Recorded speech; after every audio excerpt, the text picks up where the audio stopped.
Welcome to the channel, folks. My name's Shane. In today's video, I'm going to give you a rundown of the best and worst products of 2021 that I had my hands on. This will cover camera gear, audio gear, microphones, AV switches, just about everything I've had a chance to test. So firstly, a massive thanks to everyone who's already subscribed to the channel. I really appreciate it. Thank you so much for being on board.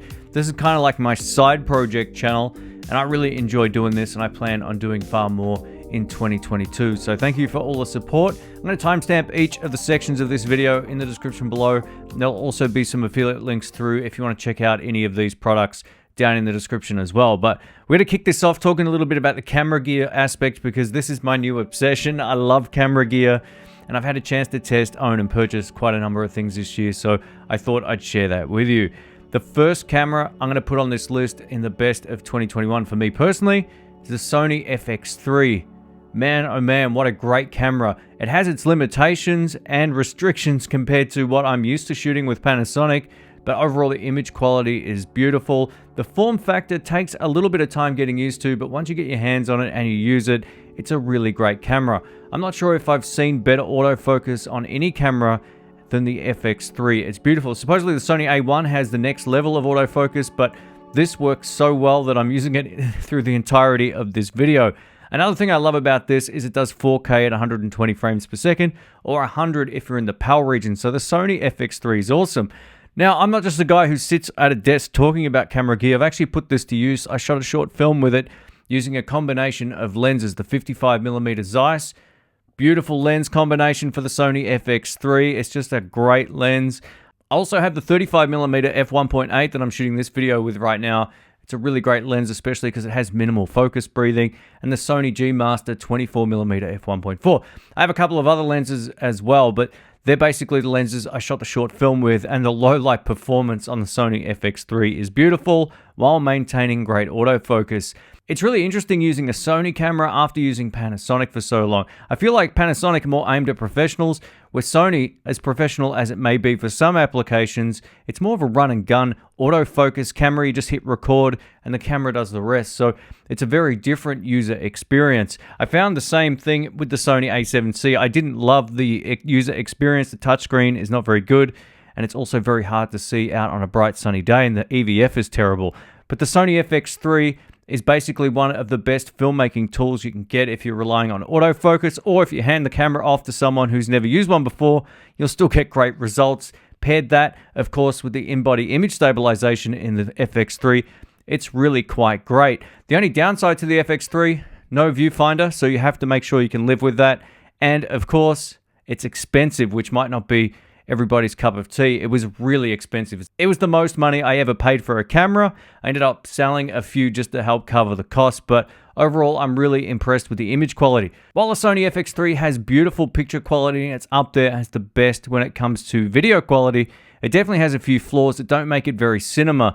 I think the biggest problem I have with the camera is there's no vector scopes, waveforms, or shutter angle. Three big things, but the biggest thing, of course, is no DCI 4K in camera. I don't know how Sony can get away with calling this a cinema camera, but for content creators who shoot in UHD or even in HD, this is a really great camera. Up next is one of my favorite lenses of the year, and the one that I'm using the most, especially when I'm outside.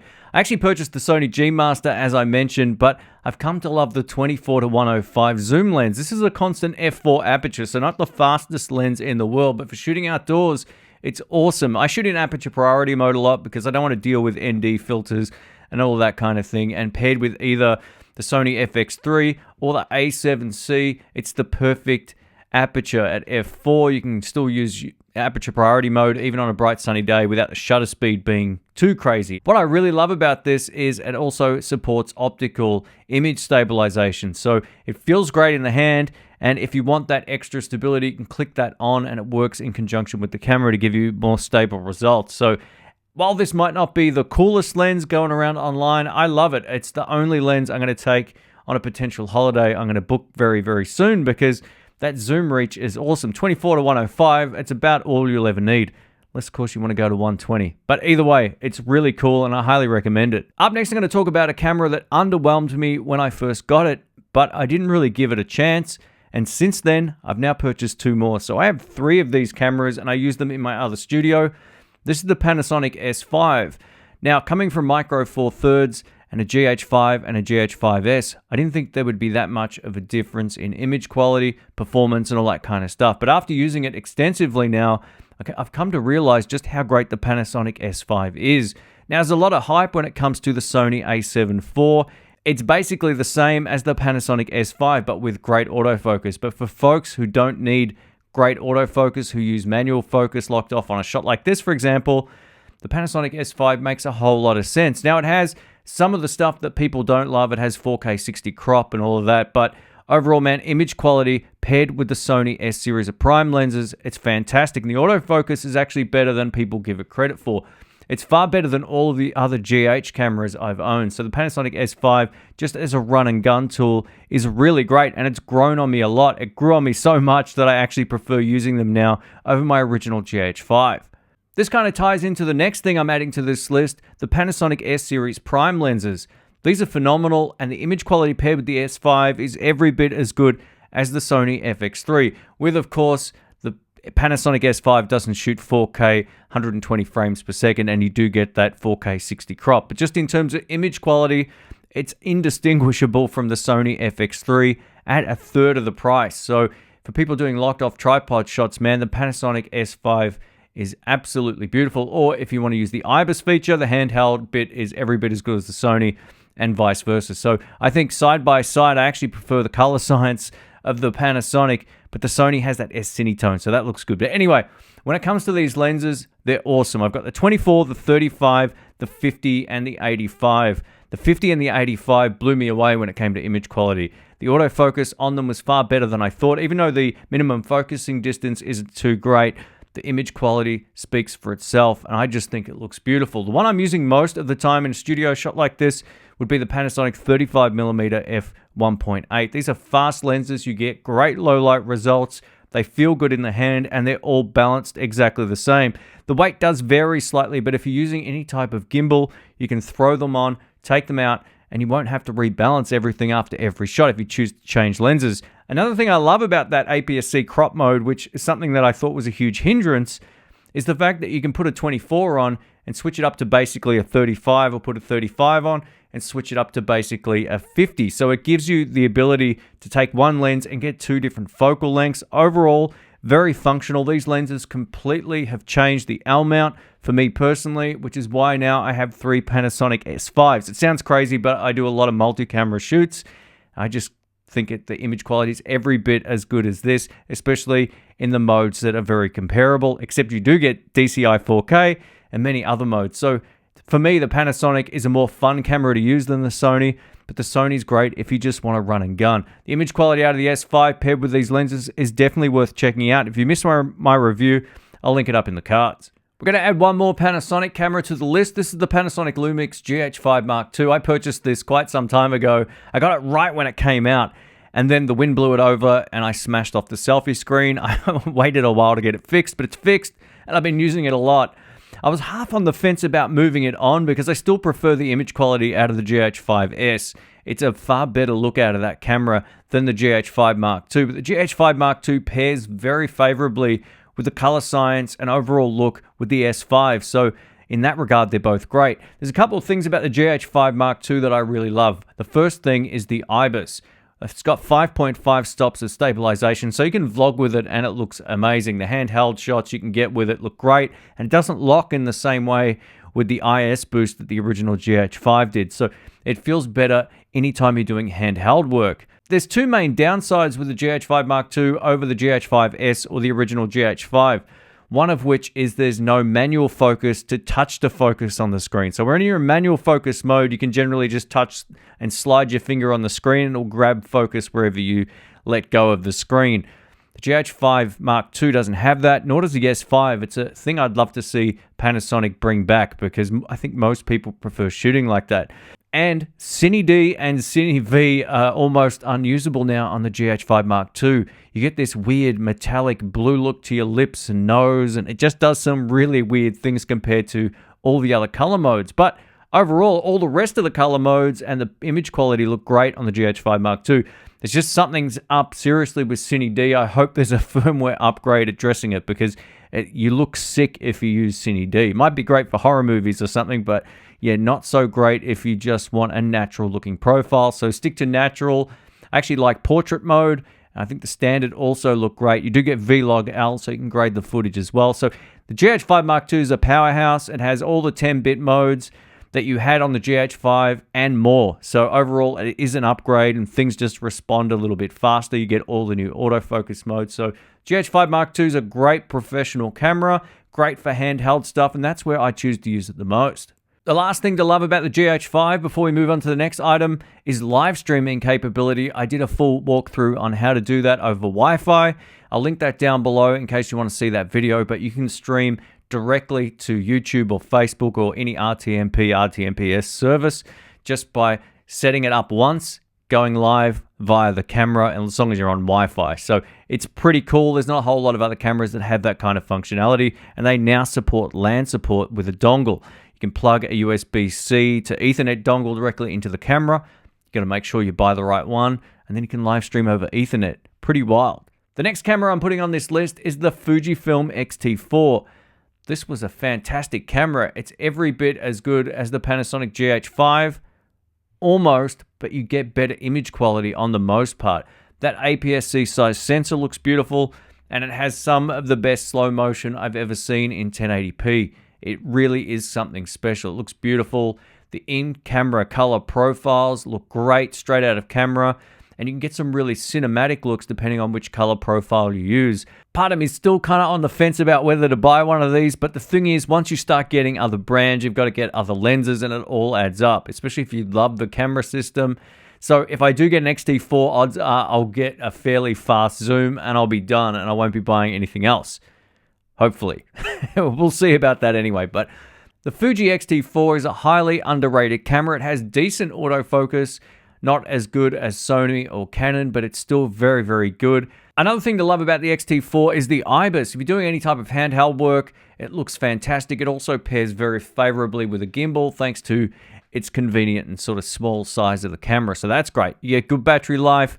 The only small criticism I have about it is I couldn't get a really nice looking HDMI signal to my reference monitors back here, which I use every time I shoot a video. No matter which room I'm in or whatever the case is, I've always got studio monitors set up so I can just see if everything's in focus and if the exposure is right and all that. And I just got this really downgraded signal coming out of the camera. Now that could have been user error. I didn't have it for a long time, so that's just my experience with it. But the overall picture quality, usability, menu system of the Fujifilm X-T4 is fantastic, and still a camera I'm seriously considering buying just to get my hands-on experience with it a little bit more, just to see what I can do. So if you're a photographer or if you shoot video, the X-T4 is a really great choice. The last camera I'm putting on this list is the overpriced but still very functional Sony A7C. Now, I know Sony have a huge fanboy fan base, and I kind of get it. They work, the image quality is great, and the eye autofocus is good. So if you're a noob, you'll love all of that stuff. But for someone who likes to have a bit more creative control over the camera, as well as better ergonomics, this is terrible. Now, I'm not going to say it's a crap camera because it isn't. It's actually really good. But you're paying a premium for an 8-bit only camera that doesn't even do 4K 60. It has no 10-bit codecs. You're getting far less with something like this over something like the Panasonic S5. The Panasonic S5 is far cheaper in Australia than this without a lens. So it just doesn't make a whole lot of sense. But I get the kind of audience that wants this. And one of the reasons why I wanted this, obviously great gimbal shots, having great reliable autofocus on a small lightweight camera is a really great thing. And I also wanted it for field work where I didn't want to have to take my Sony FX3 out. I can take a camera that I'm far less concerned about out into the park, and if it breaks, at least it's not going to be as expensive to fix as the Sony FX3. It also has gyroscopic stabilization thanks to the Sony Catalyst browse software, which is also great, especially if you're going to be doing any post-stabilization. You don't even need a gimbal. It does crop in on the image a little bit, but yeah, it's just a really great thing to have. So overall, this is a great camera, but it's very, very limited in what it can do. I'll give it some more positives though. The straight out of camera color science on this is every bit as good as the FX3. While it doesn't have S-Cinetone, which a lot of people prefer, you can get great. Just the no picture profile looks so good out of this that as soon as I use this, people were like, man, the image quality looks really good. And that's what it comes down to. At the end of the day, this might be one of the most unergonomic and boring cameras I've ever used, but the results are great, and that's what matters most. So overall, while I give this a hard time because I've got other cameras I much prefer using, it's still very functional, and I understand why people like it as much as they do. The last two cameras I'm going to put on this list is a 2-in-1. So right around the start of 2021, I purchased the GoPro Hero 9. I got the media mod and all the accessories, only to find out not long after the GoPro Hero 10 came out. So both of these are really great and functional cameras. I actually still have my 9. It's out in the other room, but this is the GoPro Hero 10. Now, I got to say, if you've already got a GoPro Hero 9, I don't know if it's really worth it to go for the GoPro Hero 10, unless you can't live without 5.3K at 60 or 50 frames per second, depending on your region. This also does 4K at 120 frames per second, which is really good. The front-facing screen on the 10 has been improved, meaning you don't get that sort of choppy 10 frames per second look that you would on the GoPro Hero 9. The back screen's also more responsive to touch, and it's also clearer. And from what my tests have been able to sort of determine, this also has a wider field of view in the same settings in the GoPro Hero 9, so that's really cool. This is a better camera. If you're just thinking about buying one, get the 10. But if you've already got the 9, you use it for vlogging, or if you use it in the car, there's no real point upgrading to this. The biggest downside of this as of right now is the battery life in the higher frame rates is pretty terrible. You'd be lucky to get 20 minutes out of this shooting in the higher frame rates or higher resolutions. Drop it back to 4K 25 or 30p, it's going to get far better battery life. Now, there is also some new batteries that have a higher capacity for longer duration filming, but I don't have my hands on those right now. But I hope to get one down the track, and they're not that much more expensive. So if you buy these, get the high capacity batteries. But the GoPro Hero 10, as a vlogging camera, is really, really fluid. It's a fun camera to use as well. You can take it underwater. You can use it for, any number of things. You can put on a bike and go down hills or whatever you want to do. But for vlogging and for overall just travel stuff, the GoPro Hero 10 is great. Mixed with the media mod, you're going to get some good results.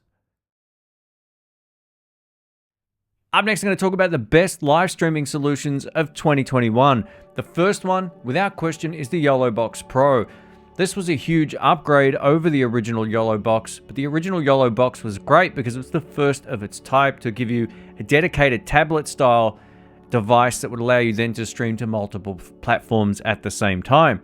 The YOLO Box Pro took this to a new level. You also get an additional HDMI input, and it also has a far better audio input as well. So you're getting far more on the YOLO Box Pro than you got on the original YOLO Box. But if you've got the original YOLO Box and that's serving you well for something like Facebook live streaming, then that's all good. But if you want something that has a far better image quality as well as closer color rendition to that of your camera, especially when live streaming, the YOLO Box Pro is better at that. And it can also be used as a makeshift field recorder as well, thanks to that SD card input that allows you to capture at a better bit rate as well. So it is a more powerful device. You can do more overlays. It has a few more bells and whistles over the original and just more processing power as well. So the YOLO Box Pro is a dedicated standalone streaming device. It can be used over Ethernet or Wi-Fi. So if you're out in the field and you want to do a live stream, plug in a camera and you're going to get pro results. Up next is a device called the Pearl Nano. I did a full review of this and nobody watched it. I'm not sure why. I think more people are just into straight up switches like the ATEM and the YOLO Box and all that kind of stuff. But the Pearl Nano is one of the best devices of its type. Not only can you go live on multiple platforms at the touch of a button, that's right, there's a stream button on the front. The recording quality on this device is far superior than all of the others, including the ATEM Mini Pro, which does have a really great recording feature, but the Pearl Nano quality is phenomenal. Now, this isn't a conventional switcher. This is designed for more pro use, especially as a dedicated encoder and live streaming solution. So you can set up a computer into it and a camera and you can get a mix between those both, but what you can't do is switch between 4 cameras. It's not that kind of device. It's actually sitting right behind here right now.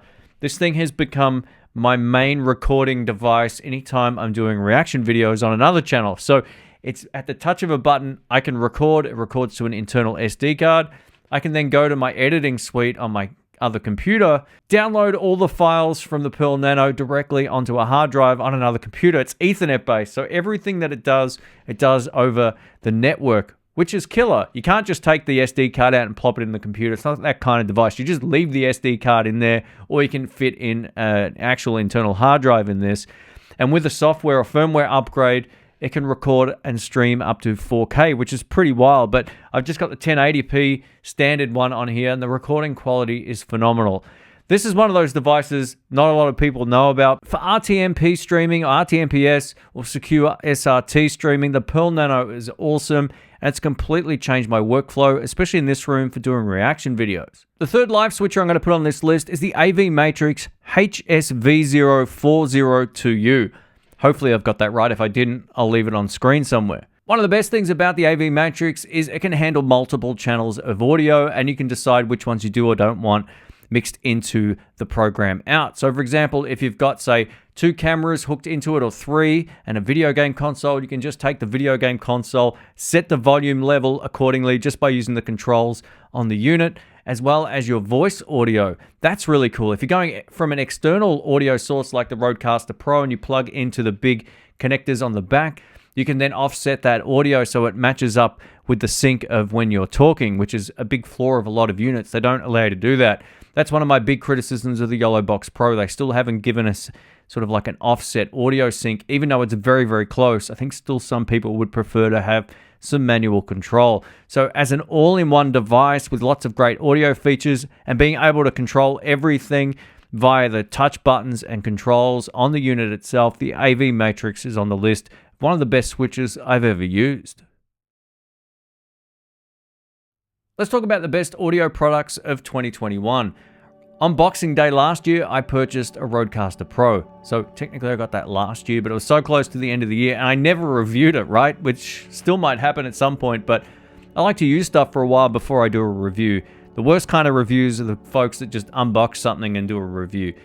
First impressions maybe are okay, but you like to use something for a while to work out exactly what it can and can't do. So after using this with multiple microphones over the course of the entire year, I also used it always on another channel that I run with my girlfriend. So we're always using this thing. There's a lot to like about it. Now, I've had a lot of audio preamps and sound cards over the last few years if you follow the channel. The Rodecaster's kind of made it all very simple and very tidy. And if I'm doing any type of live streaming, I can go out of the Rodecaster into a switcher and out to the web. So that's really cool. So it has a multiple sort of use case for me personally, and it's up to you how you want to use it. Now, I never use the integrated Bluetooth connectivity so I can bring calls in. I don't do that type of show. At the most, I'm just doing this kind of thing with it, and I think it works really well.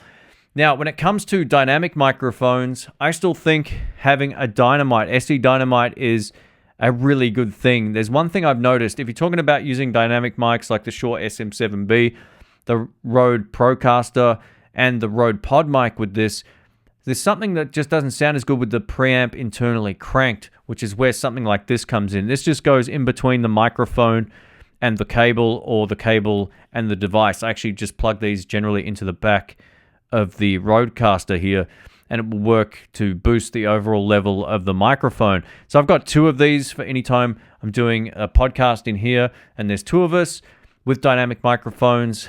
These are definitely the way to go. Now, you don't necessarily need one, but I think it gives it a far more premium sound with those dynamic microphones, even including the Shure SM7B. It just sounds better than really pushing the Rodecaster's internal gain structure really high or cranking up the compressor, which can get a bit weird. So while the audio probably isn't as pleasing on the Rodecaster as it is with a nice sound card and just this, it really takes the complication out of it. So with condenser microphones like the Rode Broadcaster or any of the Rode mics or whatever it is you own, Audio Technica, you're going to get really great results just plugging straight into this. But go easy on the effects. I think some of the effects can make it sound a little bit nasty and a little bit too hot and pumpy sounding, which isn't my cup of tea, but the functionality outweighs any critique I have when it comes to audio quality. The second audio product I'm putting on this list is the Rode Broadcaster. This is an end address microphone, meaning you talk directly into the front. I'm kind of talking almost into the front, but across it a little bit, so hopefully the plosives aren't too bad. This is supposed to shield you from plosives, but you still can get them depending on your voice and mic technique. Now, I'm a big fan of the Rode Procaster. I've purchased a number of these, the Pod mic. I've tested out a whole lot of others just for getting great results straight into a recording device. These are awesome. I've tested them not only in the Rodecaster over here, but also directly into a Steinberg UR22 Mark II sound card, and also Rode's audio interface. And this just works. A great benefit of condenser microphones over microphones like this is anything can drive these that has phantom power. You don't need to go ahead and buy an SE Dynamite. This won't work with a microphone like this. This just works well enough just as a plug and play microphone. Now, plug and play, I guess that's a term for mics, but it's just very, very functional. I think it sounds really premium. I also really like the look of it. A lot of people will just go for SM7Bs because everybody's got SM7Bs, but I love the look of this. And some of my favorite YouTube channels I saw with this as well, and I was like, man, that microphone sounds good. I wonder how much better it is than something like this. It's just a very different application. This will pick up generally a little bit more ambient sound, whereas this won't. But the dynamic mics definitely have, a very different sound to the condensers. Condensers are generally a little bit warmer sounding. They also deal with the high-end frequencies a little bit differently. So this mic is a huge win for me. I love it. It's been my voiceover mic on my other YouTube channels as well. Anytime I've got a script, I've got to read it for something, this is the microphone that I use because I can just plug it into any audio interface and get a pretty great sound. Now, I know not everybody's a huge fan of these kind of microphones. A lot of people like to use shotgun mics. I'm going to throw a couple of shotgun microphones into the mix, starting with this Saramonic. This was something that was provided to the channel as well, and it's been a great overhead shotgun mic. It actually sounds far better than my old Rode NT1s that I purchased I don't know how many years ago, probably like 7 or 8 years ago now. These are quite long, but the benefit of this is they also have an internal battery, so you can charge these up and you don't need a device with phantom power to run them. You also get a high pass filter and a low pass filter. It has a 10 dB reduction pad, and it just sounds beautiful. This is right up there as one of the best 2 shotgun microphones I've used. I like this so much, I ended up getting a second one. So I use this on a number of different YouTube channels, and as an overhead, it really takes the complication out. Or you can sit it on a desk and just point it towards yourself, and it will work great in that type of scenario as well. What I love about this combo pack, it comes with everything you need to hook it up. These are something I should probably use far more than I actually do, but they're really great, and any chance I get to use a matching pair of shotgun microphones, I take these with me. The last microphone I'm throwing in this list is the Rode NTG5 shotgun microphone, which sounds beautiful. The NTG1 I thought sounded great, even though that's basically Rode's entry-level shotgun microphone. The Rode NTG5 sounds far better. You get a much nicer, more natural sound. At least with my voice, it picks up more of the chestiness kind of sound, but it's also never harsh on the top end, which is now one of my criticisms of the Rode NTG1, which is still a good microphone. Now, I think when it comes to the Saramonic versus the Rode, they're very, very comparable audio quality-wise. I'm not sure if I would give the win to the Rode or the Saramonic. I guess it kind of depends on your particular use case. The Saramonic has some extra features with that internal battery and some of the high pass filters and so forth, whereas the Rode doesn't, but the sound quality out of the Rode is phenomenal. So yeah, it's just a beautiful sounding shotgun microphone that is every bit as good as this, but far different in terms of audio quality. If you want the best of the best, the Rode NTG5 it's hard to go past because it's very simple, it's lightweight, it's small, and that's what it looks like if you're wondering if I haven't put anything on screen right now. And it comes with basically the entire kit to get you going, whether or not you're doing like outdoor events or if you're just working in a studio, you can get a boom pole, all that kind of thing, and hook it up and get really great audio. So these shotgun microphones really sound great, especially if you have a YouTube channel and you want to up your audio and you don't want to have a wireless microphone always connected to your shirt. I'm sort of about 75% wireless mic, 25% shotgun microphone, but in control conditions, man, the difference between a quality shotgun microphone and a quality wireless pack is pretty huge, especially when it comes to the noise floor. The Rode NTG5 surpassed my expectations, and the full review will be online pretty soon, so stay tuned. Up next, we're going to talk about wireless microphone kits. Now, one of the things the channel kind of grew from was all of the wireless tests I did, both for the good and bad when it came to audio products. One of the best ones I've had a chance to test this year is without question the Blink 500 Pro from Saramonic. It's one of the most usable and functional audio wireless packs you can get. You can either get a mono or a stereo one, and I use them all of the time. Every video I've shot outdoors, on the most part, you've either seen that or a couple of the other ones we're going to talk about. But the Saramonic Blink 500 is the one I've used bar none the most. It's really, really cool. It allows you to get a really reliable signal digitally from each person. You can also split the audio tracks into left and right, so you can adjust the audio later, or you can do a quick down mix to mono if you're doing something like live streaming. It comes in a great case that can then charge the units up, so you don't have to continually have them on power. This is one of the best things in the world. My only criticism of the Rode Wireless Go is that they don't come in a box that you can store them and charge them in. I don't know why. You got to get 3 cables out and plug them all in and charge them up that way. Having a charging case is a much smarter move, and it keeps everything nice and tidy, especially if you travel. So the Blink 500 Pro is, in terms of audio quality, functionality, usability, their on-screen LED screens are the best in my opinion, even though you can't record internally to the transmitters. If you know you're going to get good signal and you're outside or doing whatever it is you do indoors, they'll work without any problems at all. They've never let me down. The second pack I've just mentioned is the Rode Wireless Go 2. Now, there's a few upgrades on the 2 over the 1. The biggest 2 that I can think of, maybe that's why they call it Rode Wireless Go 2, is that the new wind filter things actually stay on. Yes, finally. I had nothing but problems with those old Rode Wireless 1 windsock things, little dead cats that you put on them. So yeah, it's a great upgrade, and they'll just stay on till the end of time. So the Rode Wireless Go 2 is great in that capacity. The second thing that's really great about it is that the transmitters record internally. So if you happen to lose signal, which has never happened with me in the Rode Wireless Go 2s, the transmitters actually record. So you can then pick that audio up by using some Rode software, and you'll be good to go, and you'll get, a lossless signal. You don't even have to use technically the receiver part of the wireless pack. You could just take the transmitter out and it records as soon as you turn it on. So you've got that option there as well. So these are very, very functional. I don't like the interaction with them as much as I do the Saramonic. To me, the Saramonic is just a better user experience. But when it comes to audio quality, the Rode is right there in terms of audio quality. It's got more of a dynamic mic sound versus kind of like a condenser microphone sound of the Saramonic. So they're both very good, but just a little bit different to each other. So it's got low noise floor, great distance reach. It's just one of those packs.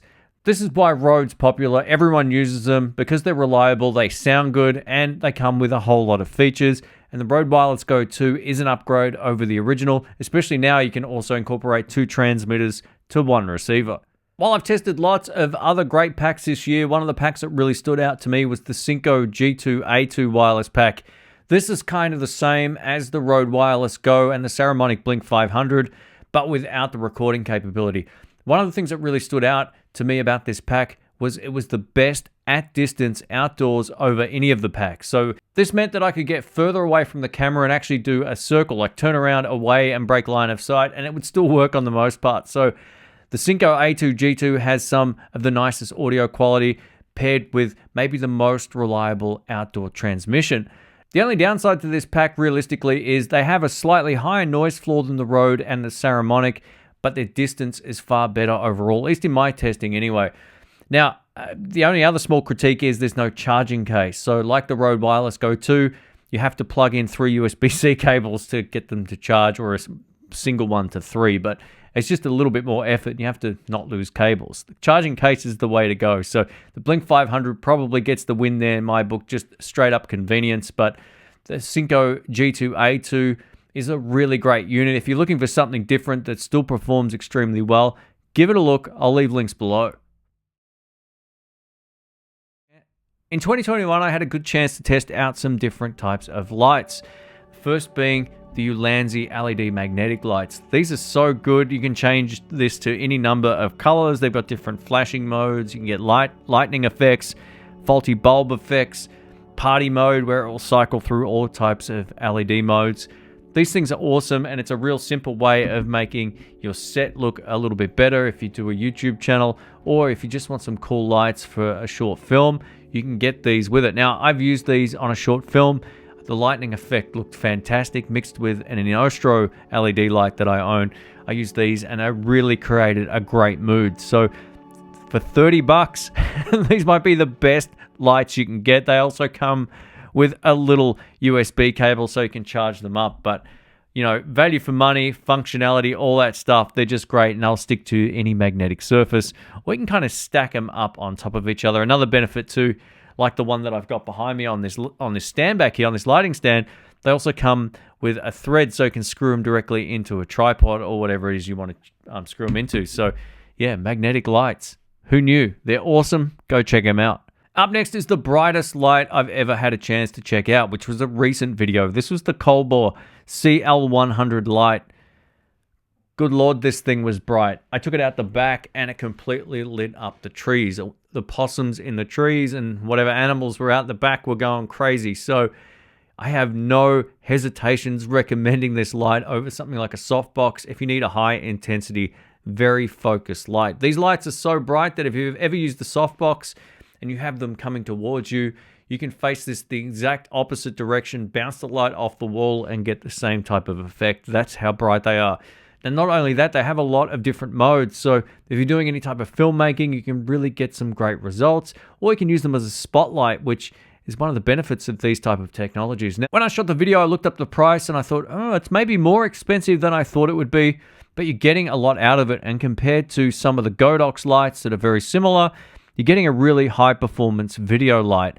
Now, this will also allow you to shoot up to 240 frames per second without any type of strobing happening through the shutter speed versus light flicker rate. So that's really cool. If you do any high speed shooting in a studio, these lights are an absolute essential. I couldn't shoot with more than about 100 frames per second with conventional lights in the studio here. Otherwise, the whole thing would be flickering. So the Colbor CL100, the brightest light I've ever looked at, but also one of the most functional. Definitely worth it if you're looking for a pro video light that's not as expensive as the competition. Last on this list is another light from Ulanzi. This is a desk lamp that I'm using right now, and I'll turn it off just so you can see the difference. So this is with that light off. Now, some might prefer the darker look like this, but I actually don't mind a little bit of a side light here. This is a great light for unboxing. It's a bicolored light, so you're getting everything from daylight to warmer tones again. You can also change the intensity and the color temperature just by using the two wheels on the back. Now, this model is called Vijim or something like that. It's got a really odd name, but it works really well. If I was just to turn it warmer right now, you'll drastically see the difference in the temperature now. It's gone more to, I guess, a sunset kind of look. And that's more back to 5600, somewhere around there. So I'm not exactly sure where I had it, but it might have been somewhere around there. These are great because you can get a great side light without having to have another softbox on. You can leave it out of shot. You can also put it down like this if you're doing like an unboxing video, for example, and get a really great overhead light. So these are extremely functional and flexible, and they're not too bright. I can look at it without it killing me like the other light I mentioned, the Colbor. So yeah, if you need a desk lamp, these are definitely worth a go, and they come with a great stand and a really good ball head connector as well. Quality-wise, these feel great, so I would have no hesitations recommending these. I'll leave some links below. Let's talk about the worst products of 2021. There's realistically only two things on this list, but one is far worse than the next. So the first one I have to add to this is a wireless pack from Murphac Audio. This was sent out as a sample. I'm pretty sure it was a finished product, and I emailed them back. I said, this is unusable. The audio is terrible. It's the worst wireless kit I've ever used. And they said, oh, it's just a sample. Don't worry about doing a video or whatever. So I said, all right, I won't waste my time with it. I basically said, do you want me to send it back? It was just terrible.